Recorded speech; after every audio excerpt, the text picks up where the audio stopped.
Está entrando no ar. Debate 93.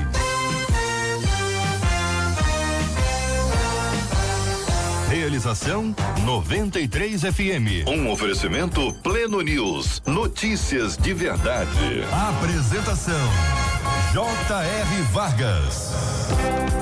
Só que não.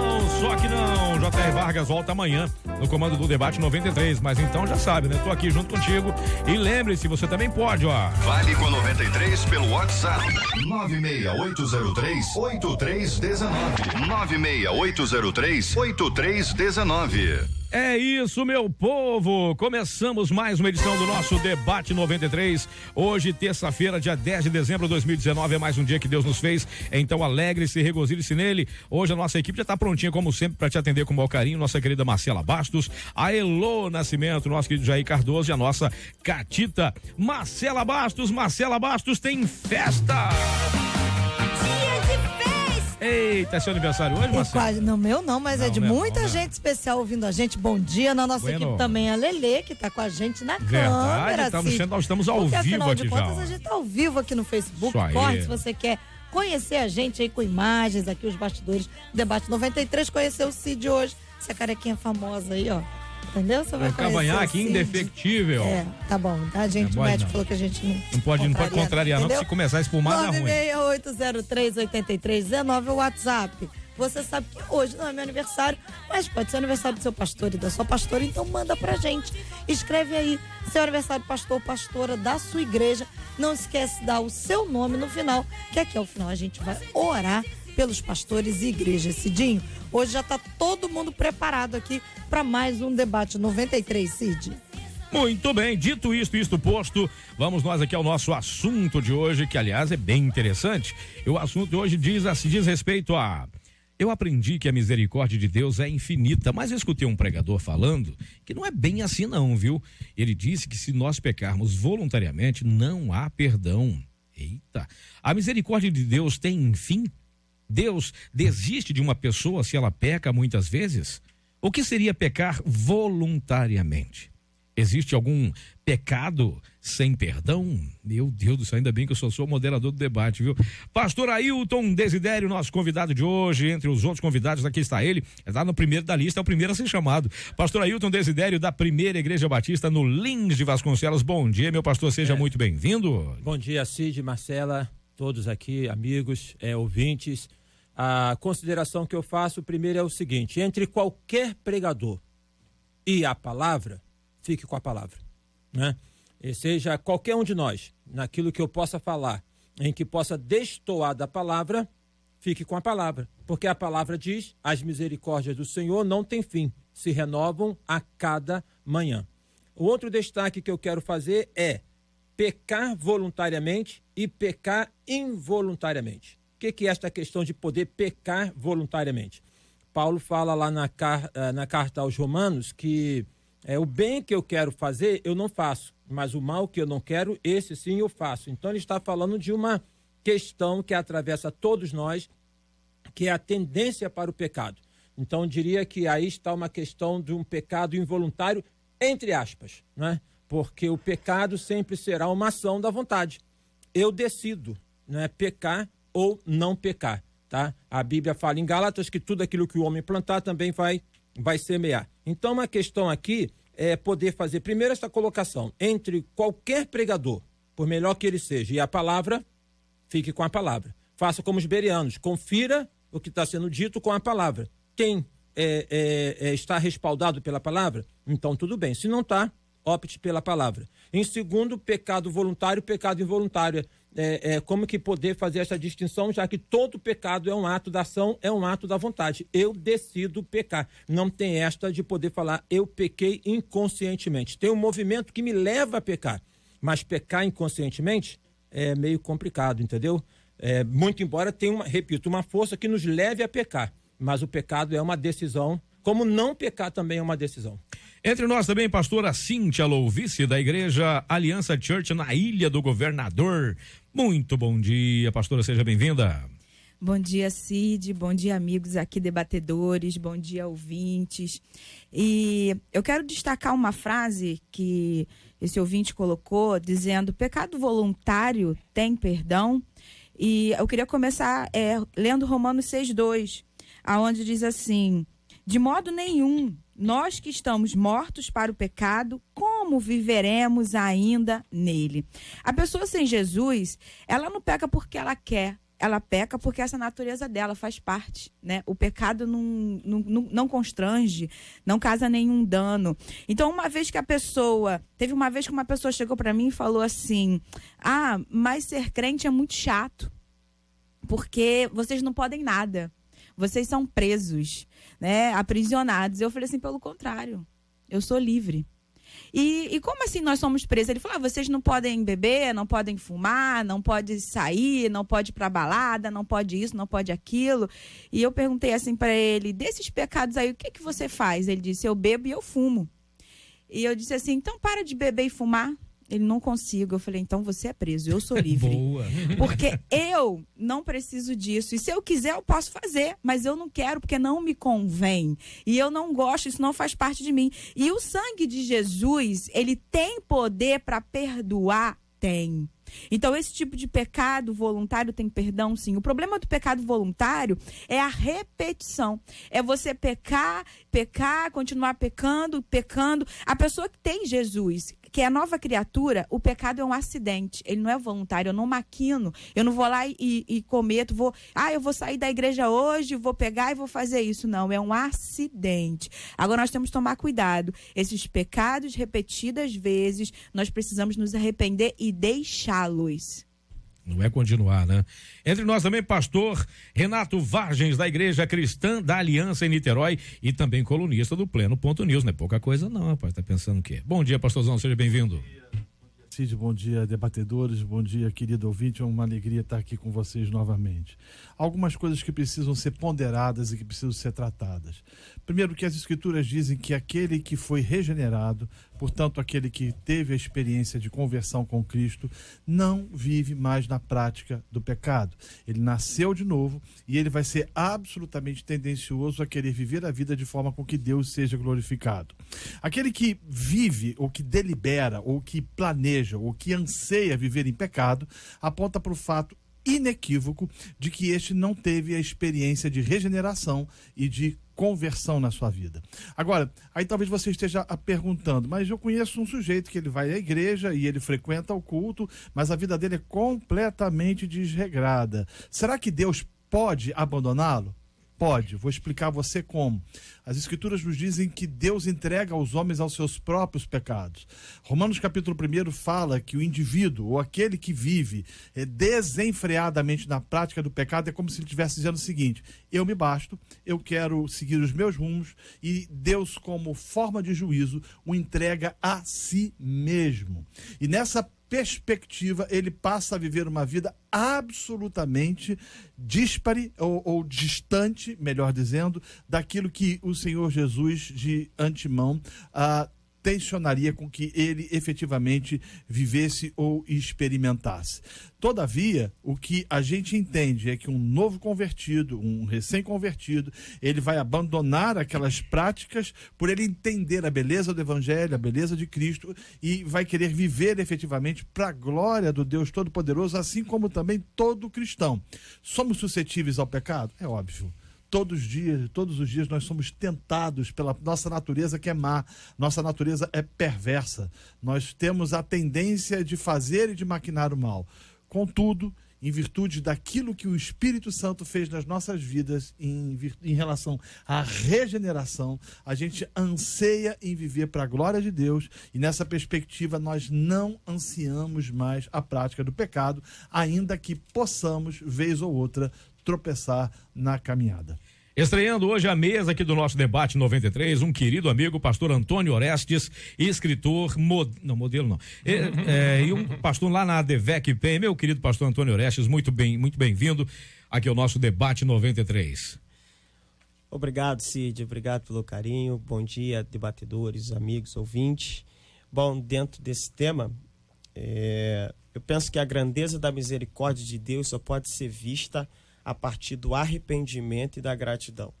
Quando nós vamos para Lamentações 3, versículo 22, 23, que eu acredito que seja um dos textos básicos que falam muito sobre a grandeza da misericórdia de Deus, quando Jeremias diz que as misericórdias do Senhor são a causa de não sermos consumidos, porque novas são a cada manhã, sua misericórdia não tem fim.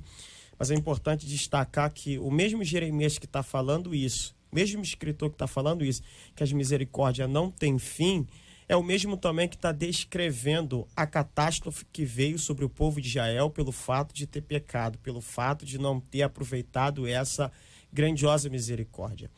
A primeira vez que aparece misericórdia na Bíblia aparece em Gênesis capítulo 19. E no capítulo 19, que aparece a misericórdia pela primeira vez, você tem a destruição de Sodoma e Gomorra. E a misericórdia aparece na salvação de Deus da casa de Ló. Mas a mesma misericórdia que salvou a casa de Ló não impediu a mulher de Ló de virar uma estátua de sal. E a última vez que aparece misericórdia na Bíblia está lá em Judas, versículo 23. E de novo é mencionado misericórdia e fogo. E ele no versículos anteriores menciona a cidade de Sodoma e Gomorra. Ou seja, a grandiosidade da misericórdia de Deus só pode ser compreendida dentro do arrependimento e da gratidão. Porque se não houver essas duas coisas, a misericórdia de Deus nós vamos tentar trazê-la para o nosso mundo e fazer dela uma leviandade, onde Perfeito. Vamos pecar e nada vai acontecer, onde vamos fazer e nada vai mudar. É o meu ponto de vista. Então, O assunto está à mesa. Tem a misericórdia no Velho Testamento, a graça de Deus, né? E Paulo fala que onde abundou o pecado, superabundou a graça. Eu acho que o que aqui está sendo pontuado é a questão de que a permanência no pecado. Aquele que pecou e ele fica renitente e a mente dele fica cauterizada por conta do pecado. Agora, mesmo esta pessoa que vive na prática do pecado, no momento em que ela possa tomar consciência e decidir, como Davi fez, em confessar, ela tem a graça de Deus. Então não tem pecado que não possa ser coberto pela graça de Deus. Então isso é uma coisa. Outra coisa é o que o pastor aqui colocou da permanência no pecado. E aí Paulo vai falar até em Gálatas 1:18 que seja considerado anátema, ou seja, seja tirado da congregação. Seja tirado. Então tem aquela questão, fala uma vez, fala duas vezes, fala três vezes, seja tirado, tá? E lá em Romanos, em 1 Coríntios 5, Paulo vai falar o seguinte também: eu tenho conhecimento que tem uma pessoa aí que pratica tal pecado que nem lá no meio dos ímpios Perfeito. se nomeia, tá? Então ele fala que este seja tirado de dentro de vós, para que o corpo seja queimado. Então esse corpo queimado não é jogar na fogueira, para poder porque pecado tem consequências, como o irmão aqui mesmo destacou, para que desta maneira ele venha ao arrependimento, para que a alma seja purificada, seja salva. Então acho que são duas coisas, né? A graça de Deus, ela é infinita. Nada, não tem pecado, soma de pecado, meus pecados, nossos pecados, que possam transpor a graça de Deus. Perfeito. Isso é uma coisa. Outra coisa é aquela questão da pessoa que ela está no pecado e ela opta por ficar no pecado, né? Porque não nasceu de novo. Eu acho que a gente vive hoje no nosso país, na igreja evangélica, uma má compreensão dos atributos de Deus. Valoriza-se demais o amor, fala-se de que Deus é amor, ele é bondoso e ele conhece o meu coração e ele sabe que passa na minha vida, então, portanto, ele não vai me cobrar da vida complicada e cheia de pecados que eu tenho vivido. O que é um equívoco, porque o mesmo Deus que é amor, ele é justiça, ele é justo. O mesmo Deus, né, que age com bondade, com misericórdia, é o mesmo Deus que vai agir com juízo. Então, a igreja de Cristo, ela precisa anunciar, assim, o ano aceitável do Senhor, como diz o evangelista Lucas, mas também o dia da vingança do nosso Deus. Porque essa palavra que o irmão trouxe aqui sobre esse equilíbrio entre misericórdia e juízo, ele caminha, ele tramita nas escrituras, né? Ele anda, são irmãos gêmeos, né? Porque misericórdia, há uma diferença entre misericórdia e graça. Misericórdia é deixar de receber aquilo que eu mereço. Graça, ou melhor, é deixar de eu receber aquilo que eu não mereço. Graça é receber aquilo que eu não mereço. Então, assim, se Deus... eu merecia juízo, mas Deus exerceu misericórdia. Ele me deu misericórdia. Eu não merecia perdão, mas Ele me deu graça. Agora, esse equilíbrio, ele precisa caminhar lado a lado, né? Esse evangelho que diz para o homem, olha, você se depositar a sua fé em Jesus e se arrepender dos seus pecados, você vai ser salvo. Mas é o mesmo evangelho que vai confrontar ele nas suas incongruências e dizer o seguinte: não viva na prática do pecado, porque Deus vai trazer juízo sobre a sua vida no vindouro. Então, hoje você vê uma igreja num tipo de teologia muito... não tem problema, né? Hoje a moda é não julgueis, você não pode me julgar, você não pode julgar o que passa no meu coração, só Deus pode julgar. A pergunta que eu faço a esse irmão que costuma afirmar isso é o seguinte: você não tem medo disso? De falar que somente Deus pode julgar? Porque se eu for julgar é uma coisa, mas se Deus for julgar, isso não te traz temor? Problema. Você não fica preocupado com isso, não? Exatamente. É complicado, né? É bem complicado mesmo, porque lá em Apocalipse, Deus vai falar que eu repreendo e castigo todos quanto eu amo. Então, assim, Deus, ele nos repreende, nos castiga por amor. É importante as pessoas entenderem que esse novo nascimento me constrange dos meus pecados. Porque, assim, se o Espírito Santo de Deus habita em mim, quem é que vai me convencer do meu pecado? É o Espírito Santo. É Ele quem nos convence da justiça e do juízo. Então, as pessoas que estão vivendo uma vida deliberadamente no pecado e vêm com esse discurso: ah, mas minha carne é fraca, ah, mas aí eu não consigo, ah, mas aí você não pode me julgar. Como o pastor colocou bem aqui, você não tem medo, não?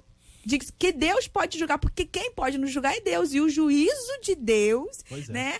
Deus tem a Bíblia vai falar dos ai daqueles. Eu tenho medo desses ai de Deus, porque quando Deus começar, ele fala: ai daqueles, né, por qual vier o escândalo. Deus vai falando. Então, assim, cuidado para você não escandalizar, cuidado para você não viver na prática do pecado, porque uma coisa que a gente precisa pensar é que Jesus está voltando. E quando Jesus voltar, ele não vem buscar essas pessoas que estão em cima do muro, não. Ele vem buscar aqueles que estão decididos em viver uma nova vida. A Bíblia diz: Senhor, mas em teu nome eu curei enfermos. Exatamente. Né? Eu expulsei demônios, apartai-vos de mim, vós que praticais a iniquidade.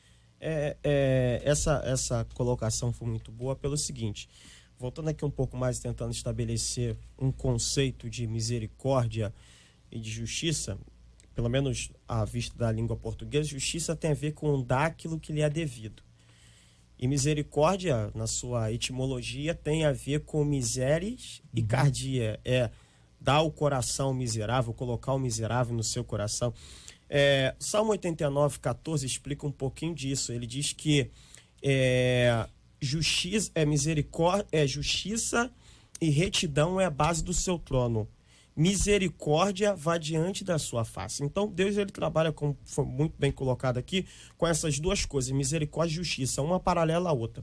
Há quem diga que quando você faz o que é certo, o primeiro atributo de Deus a se manifestar é a justiça, que é dar aquilo que lhe é devido. E quando a gente faz o que é errado, o primeiro atributo de Deus a se manifestar é a misericórdia, que impede você de receber aquilo que você devia. Agora, uma coisa muito importante sobre a misericórdia de Deus, e ampliando, caminhando um pouquinho mais e chegando até a graça. Um dia eu conversei com um colega até sobre o que o pastor colocou aqui. Ele: mas Deus conhece meu coração, Deus sabe. Eu falei para ele: veja bem, o Filho de Deus pagou um preço na cruz por causa do pecado. E você acha que Deus, que não poupou o Filho dele, que morreu por nós por causa do pecado, vai quebrar teu galho? Se ele não quebrou o galho nem pro filho dele? Boa. Tem a questão... eu acho que a grande compreensão está em nós podermos entender que nós não nos controlamos. Entendeu? Que a partir do momento em que eu aceito ao Senhor Jesus, eu dou o controle da minha vida para Ele. Tá? E aí, na medida em que o Espírito Santo me controla, eu naturalmente estarei no caminho do fruto do Espírito. Eu acho que tem essa questão de nós podermos... O pecado, ele é uma decisão, certo? Como poder caminhar com Cristo é uma decisão. Como poder viver em santidade é uma decisão. Uma ocasião, a irmã missionária de May Williams, que eu admiro muito, ela vai lá na igreja uma vez por mês, vai na próxima quarta-feira agora. tá? Para poder falar, o último seminário deste ano. Ela falou algo lá que no primeiro momento eu fiquei assim, gente, mas eu nunca ouvi falar isso. Ela falou o seguinte, porque a vontade de Deus não é a nossa salvação. Aí eu falei assim, ela fala, a vontade de Deus é a nossa santificação. Só que não tem santificação sem ter salvação. Então a porta é a decisão da salvação. Porque a Bíblia fala em Hebreus, sem santificação ninguém verá a Deus. Eu creio que a decisão que eu tenho, que nós temos, é de podermos permitir que o Espírito de Deus possa reinar em nós. O Espírito de Deus reinando em nós, na medida em que ele está na minha vida e eu permito que ele domine na minha vida, eu terei asco em relação ao pecado. Pastor, o senhor usou uma expressão que eu achei muito interessante. O senhor falou a porta. Eu queria fazer uma colocação aqui, né? Eu acho que as portas das nossas igrejas, espero que o ouvinte consiga entender, eu vou tentar ser simples, estão escancaradas demais. Deixe-me ser claro, um pouco mais claro. Antes eu defendia o seguinte conceito, que a porta de entrada de uma igreja tinha que ser escancarada e a porta de saída tinha que ser fechada. Hoje eu penso diferente. A porta de entrada tem que ser fechada e a porta de saída escancarada. Calma, eu não estou dizendo que não tem que ter espaço. Que entrar na igreja. Não é isso. O que eu estou dizendo é que o nosso critério de membresia, por exemplo, é muito ralo. O nosso critério de hoje receber uma pessoa como membro na igreja é frouxo. O cara chega na igreja e diz, eu aceitei Jesus e quero ser batizado. Ele não tem frutos de arrependimento, ele não foi regenerado, a vida dele é uma vida absolutamente aquém daquilo que as escrituras dizem, ele vive na prática do pecado, mas nós, na verdade, no fundo, fazemos vista grossa porque boa parte dos pastores, é claro que nem todos, estão muito mais interessados em números nas suas igrejas do que em convertidos. Então, eu compreendo de que a partir do momento que a igreja passa a pregar o evangelho, e esse evangelho é essa boa notícia, mas que traz no bojo a má notícia, que confronta o homem nos seus delitos e nos seus pecados, ela vai produzir no coração das pessoas duas atitudes. Uma é odiar a mensagem, porque o evangelho, quando pregado, faz com que alguns odeiem. Outra é com que algumas pessoas respondam aquilo e digam, eu quero esse Jesus, eu quero esse Senhor na minha vida, e passa, portanto, a viver em novidade de vida. Como nós temos recebido muita gente nas nossas igrejas, e eu estou falando de todas as nossas denominações, não estou dizendo que especificamente de uma, não, em todas as nossas igrejas, o que acontece é que muita gente está nas nossas comunidades, não nasceu de novo. Aí, consequentemente... tem duas questões aí, só para poder... tem o joio e tem o trigo, e nós não temos a competência de poder fazer uma separação aqui e agora.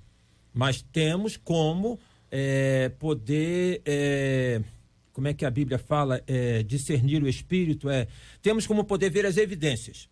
Não temos como poder fazer a separação, mas temos que fazer evidências. Até porque ninguém pode dizer quem está salvo ou não. Mas a gente pode saber, por exemplo, se o cara chega na nossa igreja, né? Ele chega na nossa igreja, mas ele continua com a mesma prática adulterina, continua com o mesmo comportamento de mentira, continua agindo de forma desonesta, nós vamos receber como membro?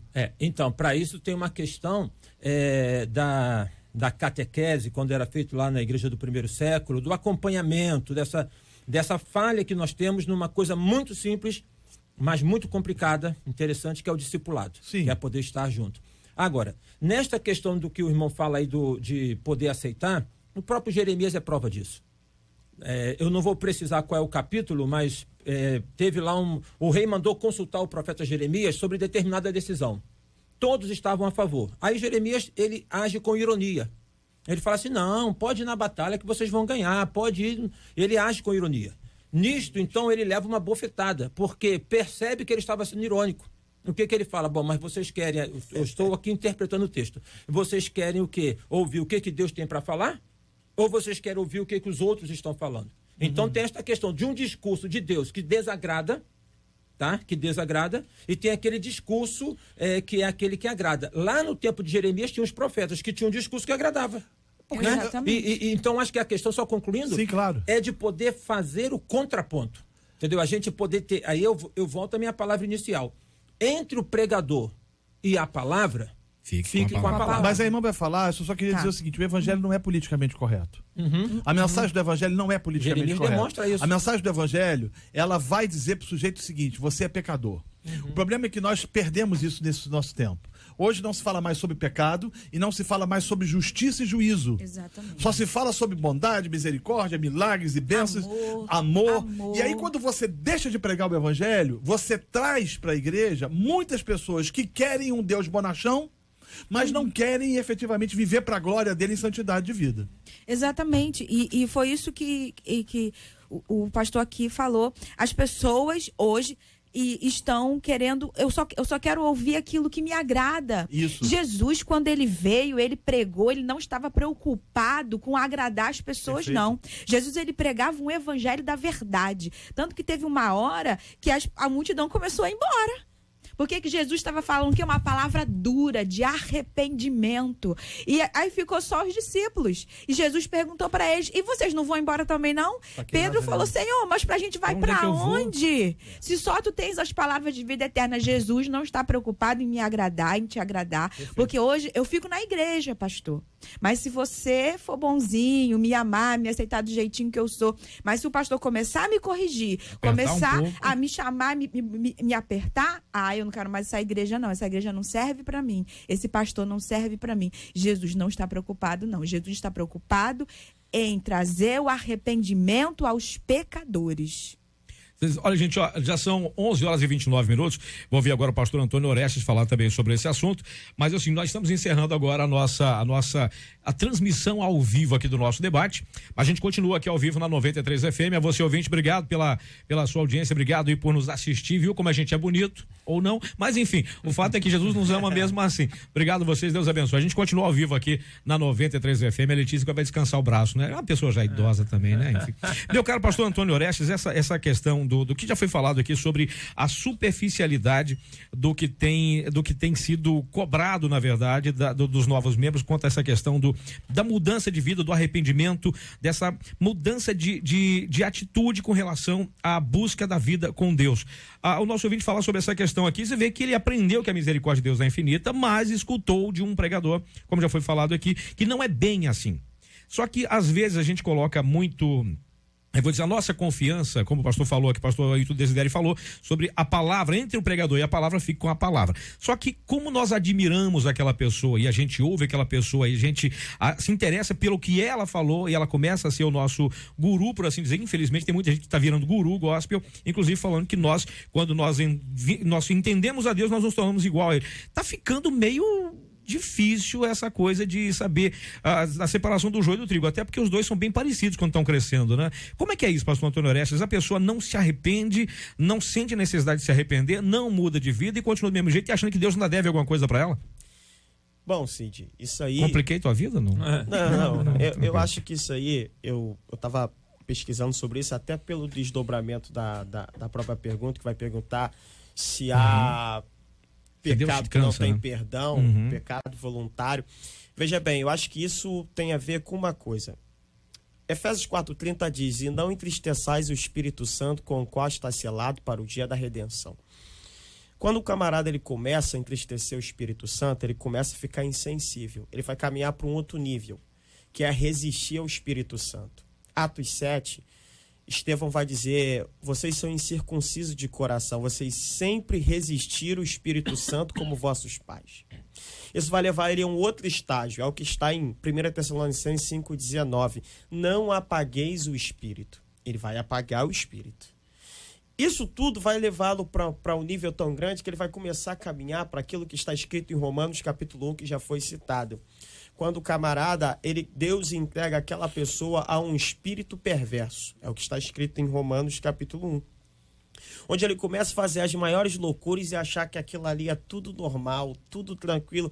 Por quê? Ele já não começa a ver de acordo como Deus vê. Ele já não começa a olhar de acordo como Deus olha. Aquela semente pela qual ele deveria nascer a partir dela, que é a semente da palavra, já não começa a ter espaço no coração dele. Então ele começa a voltar às antigas práticas, é o que Pedro vai dizer, que se você, depois de ter ouvido a verdade, você começa a praticar, é como a porca lavada que voltou ao lamaçal. Aí, é complicação total.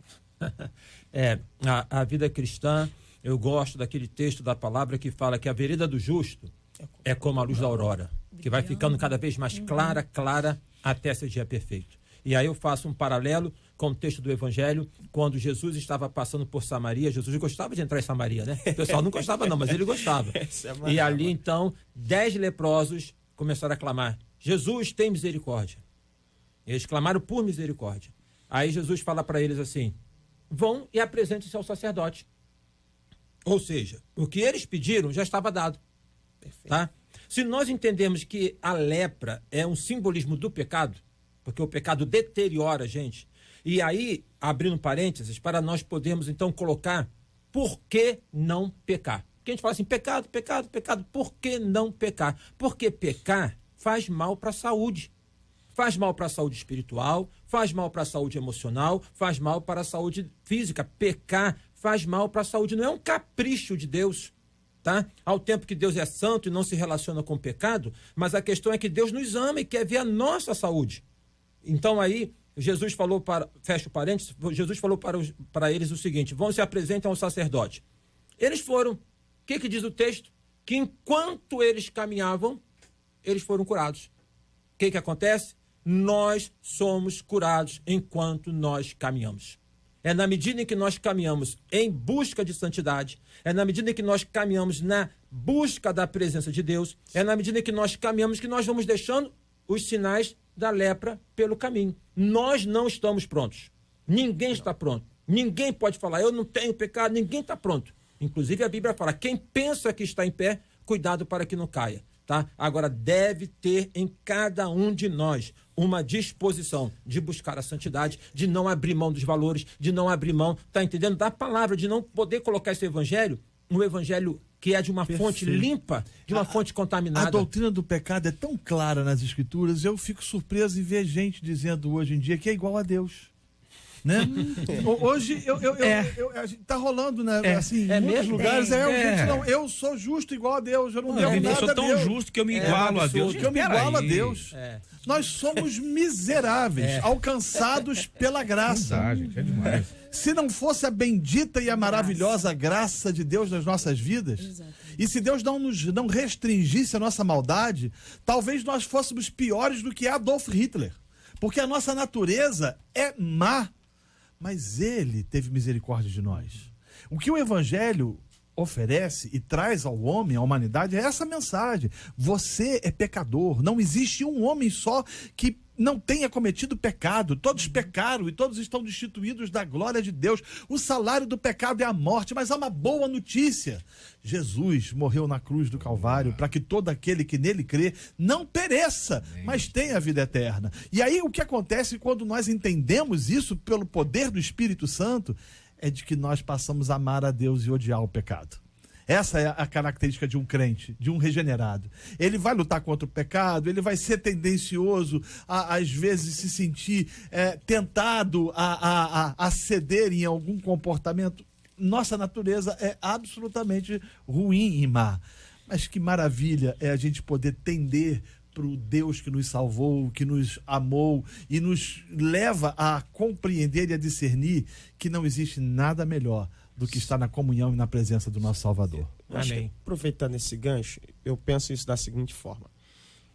Isaías capítulo 6. No ano em que morreu o rei Uzias, eu vi o Senhor assentado no alto sublime trono. Aí, quando ele vê a glória de Deus e serafim clamando santo, santo, santo, Isaías completa e diz, ai de mim que vou perecendo.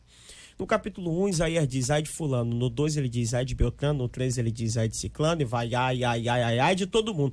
Quando ele chega no 6, que ele vê a glória de Deus, ele diz, ai de mim. Perfeito. O que eu concluo? Que quem está, quanto mais perto eu estou de Deus, mais eu vejo meus defeitos e minhas falhas.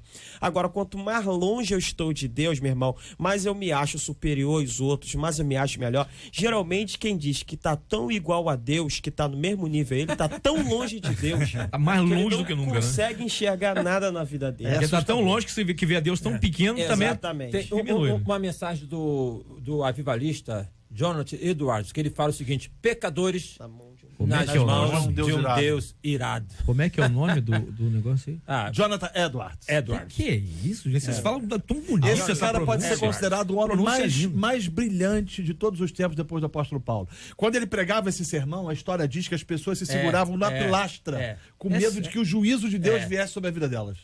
Mas Meu interessante Deus. que é um contexto da história, né? E que o avivamento vem por este viés de confrontação do pecado. Interessante Perfeito, isso. é isso. O avivamento. E hoje se fala de um avivamento por uma adequação do discurso. Exatamente. Concordo Né? perfeitamente. Então, como que são coisas... Aí nós podemos observar aquele avivamento lá, como um avivamento no contexto bíblico, o Império Romano desfaleceu, tá? A igreja cresceu. Neste Século avivamento, XVIII. o que acontece? Os bêbados deixavam a bebida. Os que se prostituíam abandonavam a prostituição.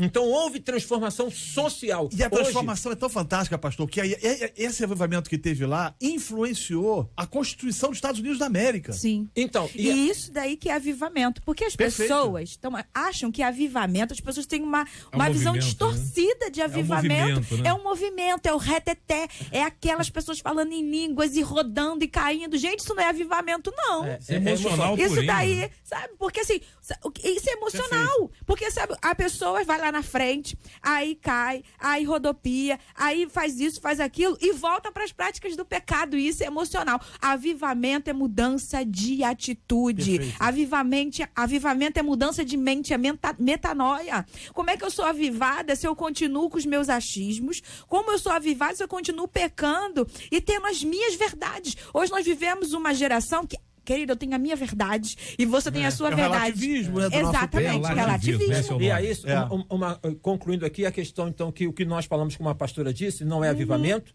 Não é. E o que está acontecendo no Brasil e no mundo? Um sinal bíblico, que é a apostasia. Mas por quê? Entendeu? Não, Justamente por conta disso. Porque não é avivamento, não muda, aí as pessoas falam assim, esse produto não serve. Mas a culpa é nossa, Entendeu? pastor. A culpa é nossa, dos nossos pastores. Com certeza. Nós deixamos de Exatamente. pregar o evangelho Com e passamos a certeza. pregar o evangelho da autoajuda. Isso. É verdade. Passamos a pregar o evangelho que massageia o ego. Você é um campeão. Olha, Deus olha pra você É o e ele evangelho se que dá orgulha ibope. de você. Deus olha pra você e vê que acha que você é uma pessoa maravilhosa. Exatamente. Deus não olha pra gente dessa forma, não. Deus olha pra gente mediante o sangue de Jesus que nos purifica de todo o pecado e que nos dá Perfeito. acesso ao trono da graça. Nós somos seres miseráveis, Exatamente. pecadores. E todo o evangelho que exalta o homem nasceu de um indivíduo que se chama Satanás. Isso aí. Foi isso que ele propôs a Eva lá no Éden. Se você comer deste fruto, né, você será igual a Deus. É igual, semelhante a Deus. E é isso aí. E olha aí, voltamos Ó. pro princípio. Exatamente. Isso é igual, olha aí, ó. Olha aí, ó. Sem querer fez a Gestalt aqui, né? O que, pastor? Porque a Pastor, Gestalt fala fez bem. o fechamento. Fez né? o quê, pastor? Gestalt. Gestalt é quando a pessoa, a Gestalt é uma questão da psicologia, mas quando É. faz o fechamento, então fez a questão de que a proposta, né, do Exatamente. inimigo é ser igual a Deus. E o homem, há um culto ao homem, né? Há um Perfeito. culto à questão da celebridade. As canções, eu sou o pastor. cara, né? Olhamos para as canções, É as verdade. canções, repare que as canções elas são cantadas ou na primeira pessoa do singular ou na primeira pessoa do plural. E o foco nunca é a glória de Deus, o foco é a satisfação do homem. O foco tá em que o sujeito ele chega na igreja, a mensagem vai ser para que ele saia dali feliz da vida. E não há espaço para poder falar sobre pecado. Não Agora, há uma pastor, confrontação de nada. Não né? há. Uma questão interessante. No primeiro século, não tínhamos denominações, né?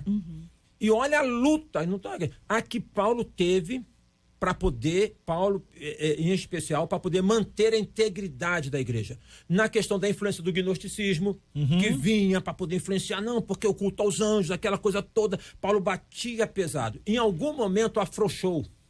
Entendeu? E esse falso evangelho, que Paulo já fala do falso evangelho. Ele combate lá em Gálatas, né? Ele penetrou no nosso meio, entendeu? Veio sorrateiramente, porque eu não sei se vocês já leram aquele livro do C.S. Lewis, Carta do Diabo ao Seu Aprendiz. Sim, fantástico, é um clássico. Muito interessante. Como que o inimigo ele vai colocar... Não faz um aspecto frontal, não. Vai seduzindo, vai dando aquela questão de que ele pode... Pastor, o próprio Spurgeon, que foi o príncipe dos pregadores do século XIX, ele dizia o seguinte, que o diabo criou uma coisa, e eu estou parafraseando a fala dele, que produz um dano enorme na igreja, que é a ideia do entretenimento. É o verdade. culto não é lugar de entretenimento. O culto é o lugar em que nós, cristãos, nos reunimos, como o pastor falou no início, para demonstrar a Deus gratidão, porque Ele nos salvou, Ele nos redimiu do pecado. Nós não vamos ali para poder ouvir uma palavra que vai fazer que a gente ria, que a gente fica feliz. Não, a gente vai ouvir a palavra. Martin Lloyd Jones, que foi um dos maiores pregadores puritanos, um dos últimos puritanos do século XX,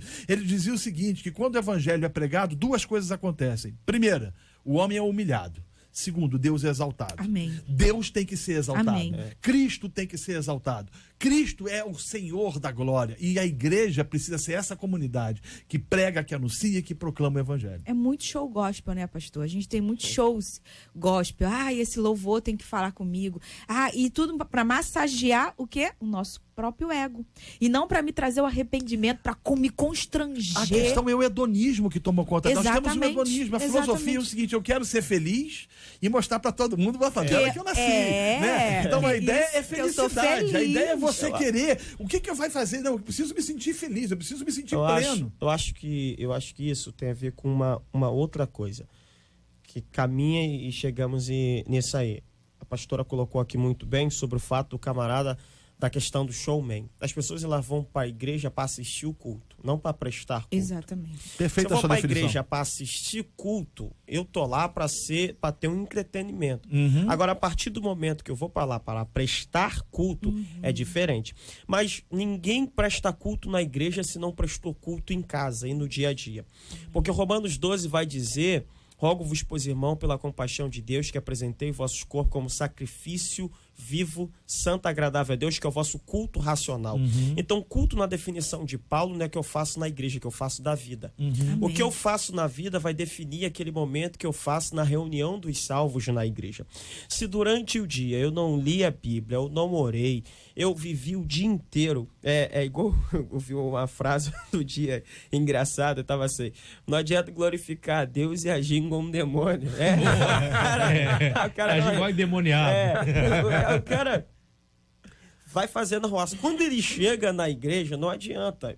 A não ser se ele for um fariseu. Aí ele vai vestir uma Pastor, outra cara. aí a não gente tem. volta de novo Quase não aquilo tem. do início. Porque o cara que está frequentando os nossos cultos, ele não teve uma experiência de conversão. E por que ele não teve a experiência de conversão? Porque nós, pastores, estamos falhando. Eu visto a carapuça. Eu também, nós isso aí. estamos pregando um evangelho que não está produzindo transformação. Exatamente. A gente está pregando um evangelho de autoajuda. A gente está pregando um evangelho de satisfação para as necessidades dos homens. Porque boa parte dos pastores está preocupado em agradar a audiência. Nós não fomos chamados para ser bem-sucedidos. Nós somos chamados para ser fiéis. Fiéis ao evangelho, fiéis à palavra, fiéis a Deus. Tem uma questão assim, tem sempre o remanescente, pastor. Claro, concordo. Tem sempre Felizmente. aqueles que... E graças a Deus, Graças né? a Tem Deus. sempre aqueles, como muitos colegas, tem muita gente boa trabalhando. Tem muito. Eu vou pregar por aí. Fui por isso que a pregar igreja tá lá de para pé, dentro de Duque de Caxias. Fui pregar aqui na favela da Maré. Tem muita gente mordendo o evangelho, pregando, né? Nessa igreja lá da Maré, que é o pastor Adeilson, que é a Nova Holanda. Eu, quando cheguei lá, vi um testemunho de um rapaz que tinha deixado o pecado, era travesti, estava sendo acolhido pela igreja de uma maneira tão bonita. Tem muita gente pregando verdadeiramente o evangelho, tá? Agora, claro que nós selecionamos aquilo que nós queremos ouvir, né? Assim como aperta o botãozinho da televisão, esse programa eu não quero, esse eu quero, esse não quero, não quero, as pessoas selecionam o que querem ouvir. Então, a oratória remete à própria questão dos sofistas lá, que é uma coisa distorcida. A oratória, que vem aquela para poder te dar o que você quer ouvir, logicamente ela vai Que é o número. Ela vai dar uma questão de um ibope, né? Olha só, Mas as estatísticas isso. dizem que 600, estou falando do Rio de Janeiro, tá? 600 mil pessoas do Rio de Janeiro trocam de igreja a cada 6 meses. Exatamente. Sabe o que é isso? Cristianismo ao gosto do freguês. Conveniência, né? Conveniência. né? Ah, não, eu estou indo lá na igreja do irmão, É não, mas ele verdade. começou a falar uma É coisa, eu não verdade. gostei. Eu saio. Eu saio. E vai tendo essa migração. É verdade. Exatamente. Como não há firmeza... Não gosto do pregador, então não vou também. E nós vou. temos uma fraqueza doutrinária hoje. Uma fraqueza doutrinária. As Perfeito. pessoas trocam. E tem uma questão, a fraqueza doutrinária por uma competição entre pastores. Entendeu? De poder, o membro vem para cá. O jovem rico que procurou Jesus Cristo, e que Jesus falou o seguinte: você conhece os mandamentos? Conheço todos. Ótimo, tá? Aí agora fala, mas falta-te uma coisa. Uma coisa só, não faltava duas nem três. Uma, vai, vende o que você tem, dá para os pobres. Ele pegou e voltou as costas e não fez. Hoje, esse cara seria aceito. Não, vem cá, isso aí não importa. Pode vir, Vou dar um de jeitinho jeitinho, aqui. isso, Tá pode entendendo? ficar. Infelizmente, tem sido uma questão É a assim, porta de entrada infelizmente. aberta demais. E crente, desculpa, mas crente falar, que nós como pastor, porque meu tempo na igreja acabou, porque isso não existe.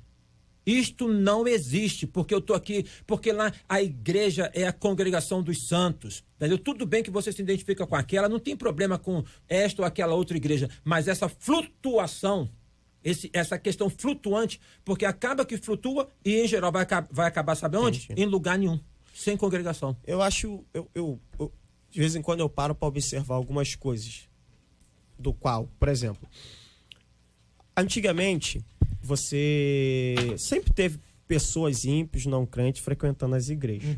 No dia de hoje nós temos isso cada vez melhor. Eu acho que isso é muito bom. Maior. Melhor e maior. Em que aspecto? Quando você tem um número maior de frequentadores na igreja. Por quê? Por exemplo, às vezes você passa em porta de igreja, eu como evangelista tenho a oportunidade de rodar muito, e você olha no público, você percebe 99% do que estão aqui são cristãos. Se você tem 99% de cristãos ali, você pode pregar a melhor mensagem do mundo. Quem vai se converter? Ninguém, só tem crente. Vai fazer o apelo, ninguém vai, né? Então, o número de pecadores vindo na igreja, aí o ímpio isso pode. Se ele vai assistir culto, se ele guarda o pregador, se ele guarda o cantor, isso é bom, isso para nós é maravilhoso. O que não pode é nós abrirmos mãos da mensagem correta, da mensagem ortodoxa, da mensagem bíblica cristã, para agradar o para se adaptar ao mundo. Agora, a igreja ter esse gancho, essa sabedoria, é muito bom, porque às vezes você chega pro cara e fala assim, rapaz, você tem que aceitar Jesus. Na mente dele, ele cria uma ideia do que é aceitar Jesus. Você vai conversar com um monte de ímpio, ele tem uma ideia distorcida do que é aceitar Jesus. Mas se você tem uma estratégia, ele vai lá por causa daquela estratégia. Paulo diz que você tem que fazer de fraco para com os fracos, de louco para com os loucos. Então, o que ocorre? Há uma adaptação nesse sentido. O que não pode é trocar o anzol, que é a palavra, que é fisgá-lo, que é levá-lo a Cristo, que é levar cativo todo pensamento a Cristo, a fim de que o camarada se torne uma nova criatura em Cristo Jesus. Acho que nesse aspecto é interessante. O senhor citou uma coisa muito boa sobre uma experiência do que o senhor ouviu. Eu vejo isso da seguinte forma. Deus disse que nos últimos dias, se não falha a memória, 1 Timóteo 3, haveria espíritos enganadores, doutrinas de demônios, gente se apostatando da fé. E nós temos visto tudo isso. Mas também a Bíblia diz em Joel 2 que nos últimos dias Deus derramaria do seu espírito sobre toda a carne. Então, nos últimos dias o diabo vai estar botando para quebrar, mas Deus também não vai deixar barato. Deus está derramando uma graça especial. Agora, é uma escolha, como foi colocado aqui no início. O camarada vai escolher, ele decide viver isso que Deus está mandando ou decide viver isso que o diabo está aprontando. E o diabo apronta desde o início. Eu estou relendo o livro de Jó, porque eu quero escrever um livro sobre aconselhamento a partir do livro de Jó. Top. Então, de onde você vem? Deus perguntou. Ele fala, de rodear a terra e passear por ela. O infeliz não se cansa. Né? Ele dá voltas para poder estar ali, né? Porque não é onipresente, tá? E sem dúvida alguma, ele já está derrotado e sabe disso. Sim. Tá? Já sabe disso. Mas uma coisa é que ele não se dá por arrogado, né, de poder achar que eu estou vencido. Ele está sempre trabalhando para poder impedir o crescimento. E outra coisa, sabe onde colocar a dinamite. Sabe onde colocar a dinamite. Entendeu? Não é questão do incrédulo, é na igreja. Porque tem uma questão, tá ruim com a igreja? Tá ruim com a igreja? Estaria o inferno sem a igreja. Entendeu? Então, com todas essas questões, é assim, tá ruim com a igreja, estaria o inferno sem a igreja. O que ele quer é enfraquecer a igreja cada vez mais. Aí tem os viés, afrouxa a doutrina, isso é perigoso. Enfraquece a palavra, né? O púlpito fraco, a Bíblia como livro acessório. Substitui comida por gente, porque a Bíblia deixou de ser única e exclusiva regra de fé. Né? Ela deixou de ser. Agora, qual é o caminho para a gente mudar isso? Eu penso que o caminho é simples. Nós precisamos voltar à centralidade das Escrituras. Exatamente. Nós precisamos voltar à centralidade da palavra de Deus. Voltar a pregar a palavra de Deus. Jogar fora culto de autoajuda. Jogar fora culto de coaching, né? Isso, que virou motivacional. Motivacional. Né? Isso virou moda, pra né? mexer o quê? Com as esse movimento de coach gospel, né? Exatamente. Que tomou conta de forma assustadora dos evangélicos, que querem ir para o culto porque eles querem ouvir uma mensagem que massageie o ego. Boa parte dessas mensagens são falsas, são espúrias, pregam um evangelho falso, e a Bíblia diz que há caminhos que parecem ser bons caminhos, mas no fim são caminhos de morte. Nós precisamos voltar a pregar a palavra. Nós precisamos ressuscitar a escola bíblica. Hoje, por exemplo, eu viajo o Brasil todo, eu pego em todo esse país, você vai ver hoje as igrejas dizendo que os crentes querem tchá, mas não querem estudar a Bíblia. Você não vê os crentes hoje voltando, desejando. Os chamados cultos de doutrina, que tinha muito no meio da semana. Era as terças-feiras, né? Nas igrejas. Acabaram. Na minha terra. Acabaram. Porque o povo não quer. Mas não quer porque tem recebido comida errada. Um exemplo claro, você vai num restaurante. O cozinheiro faz a comida de qualquer jeito, né? Sem asepsia, sem limpeza. Sim. Você vai comer? Não. Se souber como faz, não come. Mas geralmente ela vem num prato bonitinho, que vem com a comida do lado, até com desenho, com cremezinho e tal, mas no fundo, isso responda para a igreja, né? Nós pastores precisamos dedicar tempo ao estudo, à pregação saudável, à anunciação do evangelho, às doutrinas fundamentais da fé cristã, para que o nosso povo possa ser edificado e não seja levado por modismos. E não viva um evangelho fraco, desprovido de graça, desprovido de misericórdia, desprovido de justiça. Porque o que a gente tem visto hoje no nosso tempo e nos nossos dias é que nosso povo tem sido enganado por muita gente que se diz crente, mas que não nasceu de novo. E pastor, essa semana eu ouvi uma frase que ficou marcada. A frase diz assim: quem não sabe para onde vai, qualquer caminho serve. Então, qualquer coisa que você está me dando, serve. Da onde vem, para onde vai, eu não tô nem aí. O problema é que a gente está sem foco. E o apóstolo Paulo vai falar sobre isso. Você tem que ter um foco. Segue o teu foco. O teu foco qual é? É Jesus. Então, eu só quero Jesus. Tá fora disso, eu não quero. Cristo é suficiente. Isso aí, Cristo é suficiente. Nós vivemos hoje um evangelho que Cristo para mim não é mais suficiente. Há uma outra frase também, bem na linha dessa que a pastora citou, diz assim: quando você não sabe o que está procurando, quando encontra você também não sabe o que é.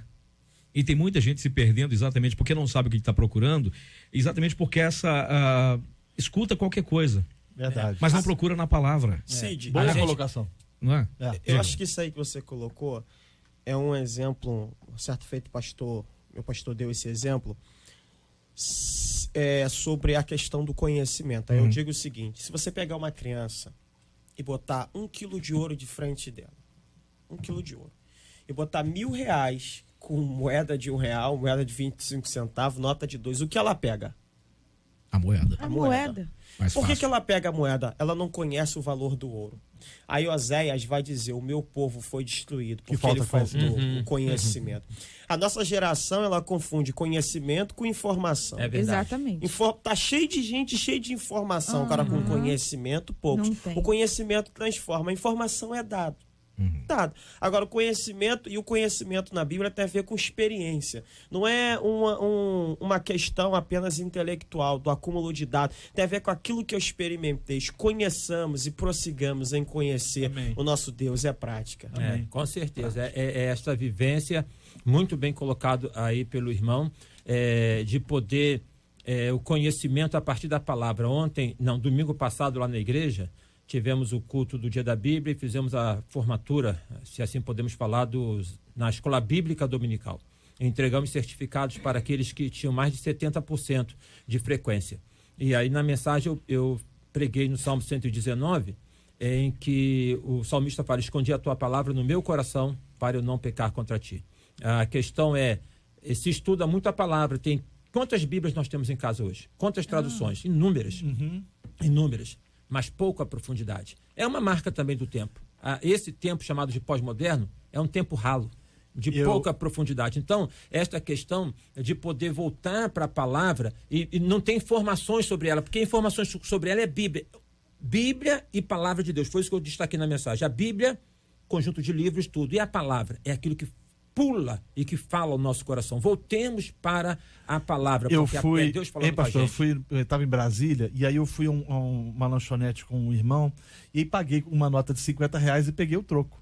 Aí ele olhou de longe assim e falou assim: pastor, essa nota de 5 aí é falsa. Eu falei: meu irmão, como é que você pode dizer que é falsa, cara? Você nem botou a mão na nota. E ele falou o seguinte: cara, eu sou comerciante há muitos anos.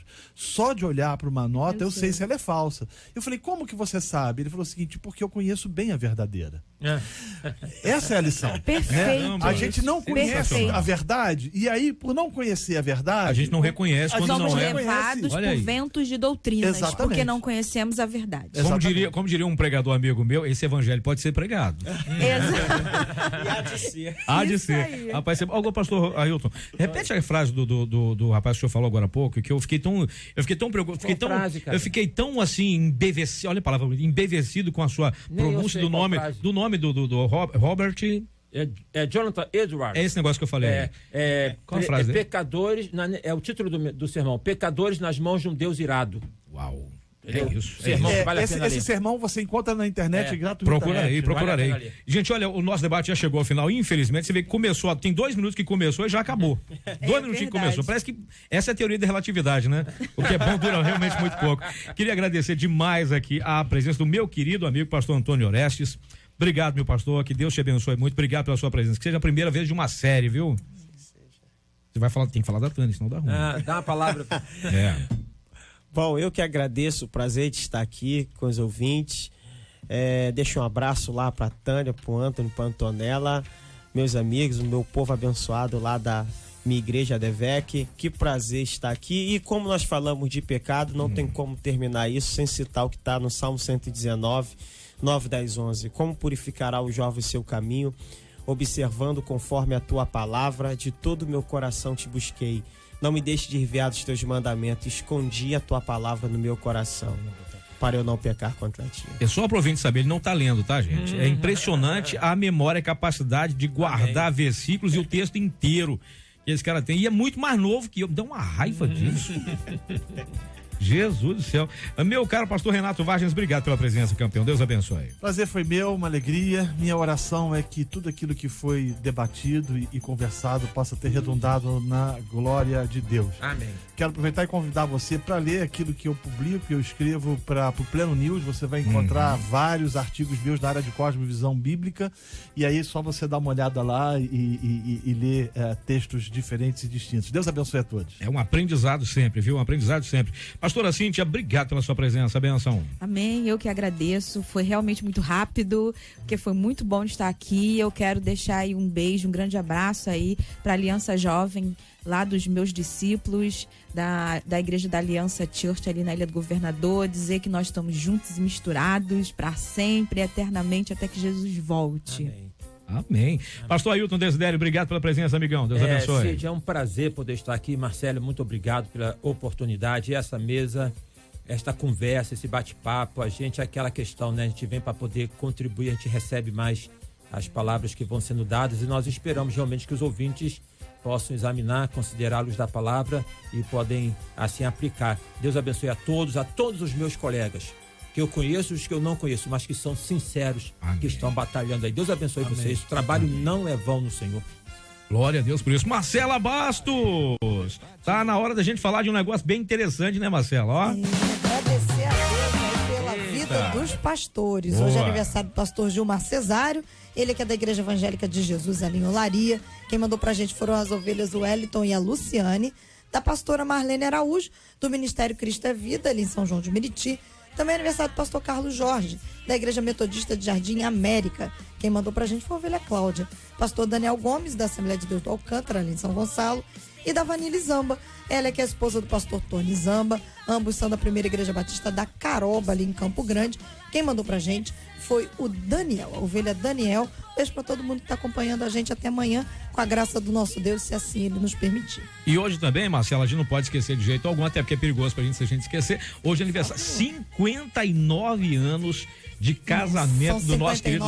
Não é só 59 dias, nem 59 semanas. 59 anos de casamento do nosso querido senador Harold de Oliveira, a dona Ivelise de Oliveira, os nossos chefes aqui, pessoas maravilhosas. Aqui nós enviamos o nosso abraço, nosso carinho, desejando que Deus os abençoe sempre, a cada dia mais. E obrigado a Deus pela vida de cada um de vocês. E o nosso querido senador Harold de Oliveira, dona Ivelise de Oliveira, completando hoje 59 anos de uma união muito feliz e fundada no coração de Deus. Por isso que dura tanto. Quando é no coração de Deus, não há nada que possa abalar e nem destruir.